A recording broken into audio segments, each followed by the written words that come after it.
When the autopsies were done, the skulls showed these very specific circular indentation marks around the main wounds. It turned out that the Gruber family's own Maddock had a protruding screw head from a botched home repair. So the weapon left a unique mark. A unique signature on the victims. And this tells us nothing huge. It tells us the killer likely didn't bring a weapon with them. They used the family's own tool against them. They either improvised on the spot or they found it in the barn and just waited. So the 4 family members are killed in the barn. Does it stop there? No. And this is where the killer's profile shifts from, say, confrontation to total annihilation. The killer then walks from the barn through that connecting door and into the living quarters. Into the house proper. Right. They go into the maid's room first. Maria Baumgartner, on her first night there, is killed in her bed. And then? Then they go to the bassinet. The 2-year-old, Joseph, he was killed in his crib. Covered with a skirt, wasn't he? Yes, covered with one of his mother's skirts after he was killed, which is a very strange psychological detail we can come back to. There is one detail about the 7-year-old girl, the other, Cecilia, that I found just absolutely heartbreaking. It's hard to even read it in the notes. Yeah. It is the hardest part of this entire case to talk about. The autopsy revealed that, unlike the others, who likely died instantly from massive head trauma, the 7-year-old girl survived for a period of time. She wasn't killed outright. No. Nah. She was lying there in the straw in the barn next to the bodies of her mother and her grandparents. And in her agony and terror, she had torn tufts of her own hair out. She was found holding clumps of it in her hands. Oh, my God. That implies she was conscious. She knew what had happened. She knew. She was alone in the dark, in the silence of that barn, lying next to her dead family. It is a level of cruelty and suffering that is just, it's hard to comprehend. So the family is dead, all 6 of them. It's Friday night, March 31st. And normally, in a robbery or a crime of passion, this is where the killer runs. Right. They steal the money, they grab the jewelry, and they vanish into the night. Adrenaline is high, the only goal is to get away. And this is where Hinterkifeck shifts from being a horrific murder to a truly baffling psychological event. The killer didn't leave. They stayed. For approximately 4 days. From Friday night all the way until the bodies were discovered on Tuesday, April 4th, someone was living in that house. With dead. How can we possibly be sure of that? What's the evidence? The evidence is overwhelming, and it's also strangely domestic. For a start, neighbors saw smoke rising from the chimney all weekend. Saturday, Sunday, Monday. The house was being heated. Someone was keeping the fire going. Yes. And one neighbor, a man named Michael Plupla, he passed by the house one night and saw the smoke. He even reported being blinded by a lantern light. Someone shone a light directly at him from the property, probably to stop him from getting a clear look at who was holding it. So they were keeping the house warm. What about food? Did they eat? They did. When the police finally got there and did an inventory, they found that the family's bread supply had been eaten. Meat had been freshly cut from the stores in the pantry. This person was cooking meals for themselves. They were sleeping in the beds. They were treating the house as if it were their own. And the animals. The livestock. This is the detail that confuses everybody. The cattle were fed and watered. The killer took the time to go out into the stable, which meant stepping over, or at least passing right by the bodies in the barn, mind you, to feed and care for the livestock. They even cared for the dog. The dog was tied up, but it had been fed. What kind of person slaughters an entire family and then makes sure the cows have fresh hay?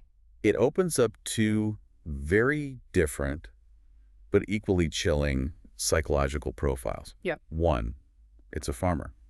It's someone who has that ingrained, bone-deep instinct that animals must be cared for no matter what. You just don't let a cow starve. Even if you just murdered its owner. The second theory is that it was purely practical. How so? Hungry cows bellow. They make a lot of noise. If the cows started screaming from hunger, the neighbors would have come to check on the farm much, much sooner. By seeding them, the killer bought themselves time. Time to do what, though? That's the mystery. They didn't steal the family's fortune. Not at all. Yeah. There was a significant amount of cash. We're talking inflationary paper marks, but also gold and silver coins, and things called fan brief, which are like bonds, all of it hidden in the house. And it was left there. Completely untouched. Yeah. A vagrant or a robber would have torn the place apart looking for that and then run. This killer didn't seem to care about the money. They were just comfortable there. They felt entitled to the space. It's almost like they were playing house, like they were replacing the family. Exactly. Displacement. You are gone. I am here now. It suggests a motive that isn't financial at all, Right. but is deeply personal or territorial. So let's talk about the discovery. It takes 4 whole days for anyone to realize something is wrong. Why so long? Again, it's that combination of physical isolation and the family's social isolation.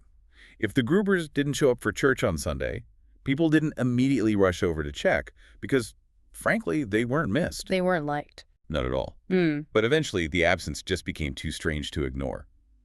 The young girl, Cecilia, missed school on Monday. The postman noticed the mail was piling up. Little things. And there was a mechanic who went there on Tuesday, April 4th. Right. Albert Hoffner. Albert Hoffner. I feel so bad for this guy. He'd been hired to fix a small engine on the farm, a feed engine. He shows up on Thursday morning. The whole place is silent. The dog is barking like crazy inside the house. No people. No people. He bangs on the doors. He calls out, gets no answer. So being a diligent German worker, he just starts fixing the engine. Oh, my God.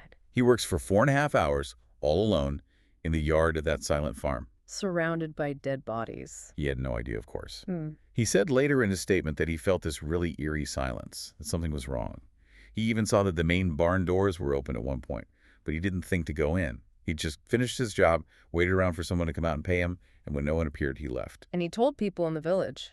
Yes, he went to the nearest village and told people, hey, I don't think the Grubers are home, but their dog is going absolutely crazy in there. Yeah. And that was the final trigger. That's what sent the neighbors over. Yes.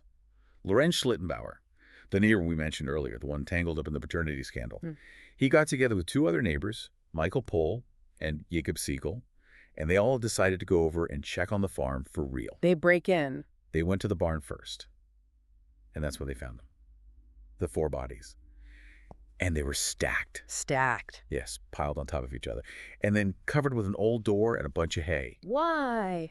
Criminologists have a few terms for this. They call it undoing or depersonalization. The killer is hiding the faces. Yeah. Maybe they couldn't stand to look at what they'd done while they were living on the farm for those 4 days. Yeah. Or maybe it was an attempt to restore some kind of bizarre order to the chaos they'd created. And inside the house, same thing. Same thing. The maid, Maria, was covered with her own bed sheets. And the toddler, Joseph, was covered with one of his mother's skirts. It suggests a moment of, maybe not remorse, but perhaps shame, particularly with the child. So now we have to talk about the investigation. Because reading through the reports, it just sounds like an absolute disaster from the moment the police were called. Disaster is being kind. I mean, you have to remember, this is 1922 in rural Bavaria. Policing wasn't exactly CSI. But even by the standards of the day, it was badly botched. The crime scene contamination must have been immediate. It was a free-for-all. Before the main detectives from Munich could even get there, it feels like half the village had walked through the crime scene. They were just gawking at the bodies in the barn. Unbelievable. It gets worse. Some sources claim that people were actually going into the kitchen and cooking snacks for themselves at the crime scene. No, you have to be kidding me. I wish I were. The story goes that they were hungry, there was food in the pantry, so they just started eating. The evidence was trampled, any footprints were destroyed, any chance of finding subtle clues like, unique boot prints that didn't belong to the family was completely wiped out by the muddy boots of dozens of curious neighbors. And then there's the truly bizarre issue of the heads. Yes, this is probably the most macabre detail of the entire aftermath. The court physician, Dr. Allmuller, he performed the autopsies right there in the barn. But to determine the exact cause of death and try to identify the weapon, he removed the heads of the victims. All 6 of them. All 6. He decapitated the corpses, took the skulls, and sent them to Munich for further examination. And this is where the story gets really weird. There were reports that the skulls were even shown to clairvoyants and psychics. They were trying to get a psychic reading on the killer. It sounds like pure desperation. The police are completely baffled. They were trying anything. But the real tragedy continues from there, because those skulls were kept in storage in Munich, and they were eventually lost, or most likely destroyed, during the Allied bombings of World War II. Which means? It means that today, there is no physical evidence left to test. We can't exhume the bodies to do modern DNA testing or advanced bone analysis because the most crucial evidence, the skulls, are gone forever. That is unbelievably frustrating. It means we are permanently locked out of using modern science to solve this. So we have a contaminated scene, lost evidence, and a killer who just vanished. But let's look at the suspects. Because despite all the failures, the police and the locals, they definitely had their ideas. Well, the list is long, but it really boils down to a few key theories. And the first, and by far the most prominent suspect, is the neighbor, Lorenz Schlittenbauer. The man who was involved in the incest scandal and the paternity suit? The very same. Let's look at the case against him. First, motive. He had plenty. Revenge, jealousy, the public shame of the paternity issues, the financial burden of the alimony lawsuits that were pending. Second, opportunity. He lived nearby. And third, knowledge. He knew the layout of that farm intimately. And his behavior at the crime scene was odd. Very odd. When the three neighbors found the bodies, the other two were horrified. They wanted to get out of there and get the police immediately. Schlittenbauer, though, he stayed. He was reportedly calm, unbothered. And he moved the bodies. He started moving the bodies before anyone official got there. His excuse was that he was looking for his son, Joseph. Which I suppose could be a human reaction, a frantic father in shock. It could be. That's the defense for his actions. I needed to find my boy. But the prosecution's argument would be he was checking to make sure his handiwork was properly covered, or he was disturbing the scene to hide any evidence he might have left. And there was also the strange matter of the dog. Right. Some witnesses claimed that the family dog barked aggressively at absolutely everyone, except for Schlittenbauer. Implying the dog knew him and wasn't afraid of him. Exactly. And then there's the key. The missing house key. Schlittenbauer allegedly was the one who unlocked the front door to the house when they arrived to investigate. The other neighbors were confused. How did he get in? His story was a bit fuzzy. He claimed the key was in the door, or maybe he had a key. It was never quite clear. But if he had the key that had mysteriously vanished days before, That's a smoking gun. it's as close as you can get. But But he was never charged. why not? Well, there are some strong counter-arguments. He had a new life. He had remarried. He had a new child, although tragically that child died very shortly before the murders, which some people think could have been a major psychological stressor. But would a prominent local official really slaughter 6 people, including 2 children, and then stay there for 4 days feeding cows? He had his own farm to run. His alibi was that he was at home working on his own land. And pretty famously, he spent years filing slander lawsuits against anyone in the village who called him the murderer. And he won them. So who else was on the list? There's the dead husband theory. Carl Gabriel. The one who supposedly died in World War I. Allegedly died, yes. Remember, his body was never found. The theory is that he didn't die. Maybe he deserted or was a prisoner of war, and eventually, after years, made his way back home to Bavaria. And he arrives at the farm? He arrives at the farm, finds his widow, has a new child, a child that is either the product of incest with her father or an affair with a neighbor, and he just snaps. A soldier's rage. It fits the profile in some ways, the brutality, the ability to live rough, maybe hiding in the attic or the woods for days. It does. And there were rumors for years. After the war, returning POWs claimed they met a man in a Soviet camp who bragged about being the Hinterkifeck killer. But the men who served in Carl Gabriel's unit swore under oath that they saw him die in the trenches in France.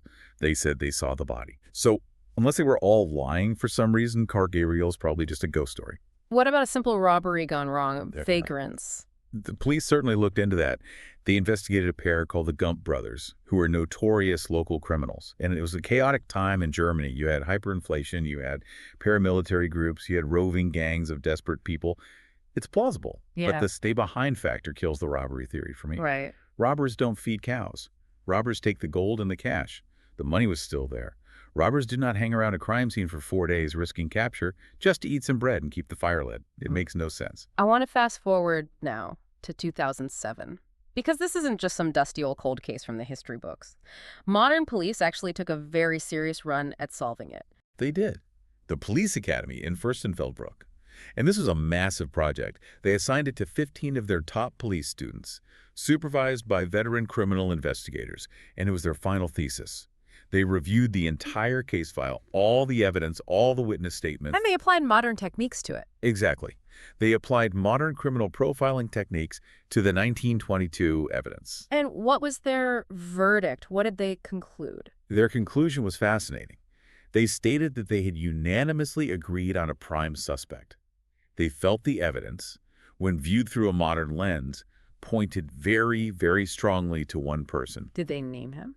They did not. In their final report, they made a formal statement that out of respect for the living descendants of the suspect, they would not publish the name. But you read between the lines of their report, and you look at the criteria they emphasize, like local knowledge and deeply personal motive. It points very heavily toward Lorenz Schlittenbauer. So the official verdict from the state is unsolved, but the unofficial verdict from modern profilers is we're pretty sure we know who did it. That's a perfect way to put it. But without DNA, without the murder weapon retaining any fingerprints, which, by the way, was found a year later during the demolition of the farm. Wait, the weapon was found later. I missed that part. Yes. In 1923, the locals decided they just wanted to tear the whole farm down. They wanted to erase the memory from the landscape, and while they were demolishing it, they found the mattock, Where? hidden in the Fehlboden, which is like the false floor or the crawl space of the attic. It was covered in rust and dried blood. Which confirms the killer was in the attic. It confirms the killer had access to the attic and most likely hid the weapon there before they finally left. And it circles right back to that other terrifying piece of evidence they found in the attic during that same demolition. What other evidence? They found flattened hay in a little nest where someone had clearly been sleeping. And nearby, they found human waste. Oh, no. Someone had been living in that attic, defecating there, sleeping there, directly above the family's heads, listening to them go about their lives. That changes everything. That's not just stay behind, that is stay before. Exactly. The killer was already there. Imagine sitting at your dinner table, eating soup, completely unaware that directly above you, separated by just a few inches of wood and plaster, a man is lying in the hay, listening to your every conversation, watching your movements, just waiting for the right moment. That is a primal elemental fear. It's the ultimate violation of the sanctuary. Your home is supposed to be the one safe place in the world. But here, the danger wasn't just breaking in, it was infesting. Infestation is the perfect word. And the fact that Andreas knew, he saw the footprints, he heard the noises in the attic, just like the maid did. But his own secrets, his own stubborn pride, it prevented him from saving his family. It's a tragedy of silence, really. The unspoken code of silence you find in these tight-knit rural villages. You don't talk to the police, you don't air your dirty laundry in public, and that silence got them all killed. So, after all of this, 100 years later, what does it all mean? When we strip away the folklore and the ghost stories, what are we really left with? I think it means that sometimes the monsters aren't supernatural. We look at a case like this and we want to see ghosts because of the atmosphere, the witch's wood, the eerie snow, the unexplained footprints. But the reality is likely much sadder and much grittier. It was just a person. It was likely a local man, driven by very human emotions like jealousy, shame, or rage, who used a common farm tool to wipe out a family that society had already rejected and cast out. And the farm was demolished in 1923. There's nothing there now, is there? Nothing but a memorial shrine, a field and a small stone shrine. But people still go there. It has become this dark pilgrimage site. It's a story that just refuses to die. Because it's unresolved. And because of that one final chilling image that it leaves you with. The image of the killer sitting at their table. That's the provocative thought I think we have to end on. Try to put yourself, if you can even bear to, into the mind of the perpetrator. You have just committed an act of unimaginable violence.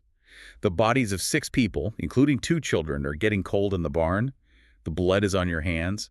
Most people would run until their lungs burned. Get as far away as possible. But this person, they went into the kitchen, they lit the stove to warm the house, they went to the pantry, they cut a slice of bread, and they sat down at the table of the people they had just murdered, and they ate. They slept in their beds. They took ownership. It changes the entire nature of the crime from a murder to a displacement. They didn't just end the lives of the Gruber family. They erased them and replaced them. Precise. And that kind of cold, detached, territorial possession, that is more frightening than any ghost story I have ever heard. That's it for this deep dive into the horror of Hinterkifeck. It's a heavy one, but a really important look into how isolation and secrets can fester into something truly monstrous. Thanks for listening. Stay safe. And, check your attic. Oh, don't do that to them. But seriously, thanks for joining us. We will see you on the next deep dive.